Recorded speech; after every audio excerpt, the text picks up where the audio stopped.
I'm Dr. Eldad Farhi. I'm a counseling and psychotherapeutic psychologist. I run psychologyexpert.co.uk, and today I will be talking about psychology. Psychology is a very wide field of study.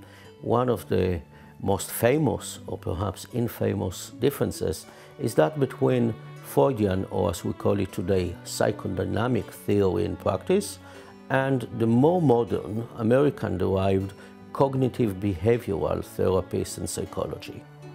Freudian therapy, or psychodynamic, which is still quite dominant in some parts of the world, particularly continental Europe and some parts of South America, is mostly centered about the early years of development, about the drives that evolve in the child in conjunction with their experiences within the family, and its applicants use mostly understandings of those processes in order to try and achieve change in the life of their adult clients.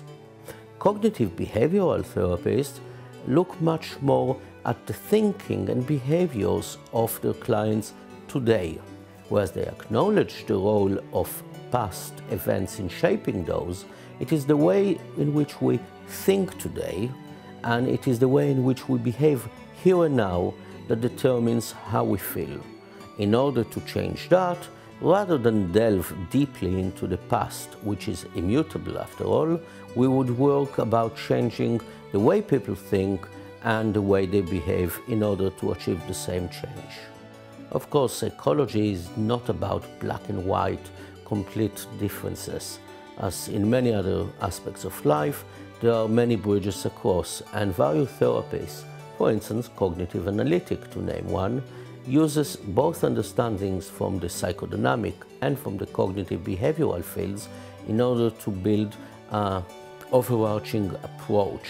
Another one, known as schema therapy, could be, and the people who specialize in that will forgive me, be seen as using the understandings, the language and the terminology of cognitive behavioral therapy in order to explain Freudian and psychodynamic theory, and thus change both the present and understand the role of past experiences in shaping the present in order to achieve their goals.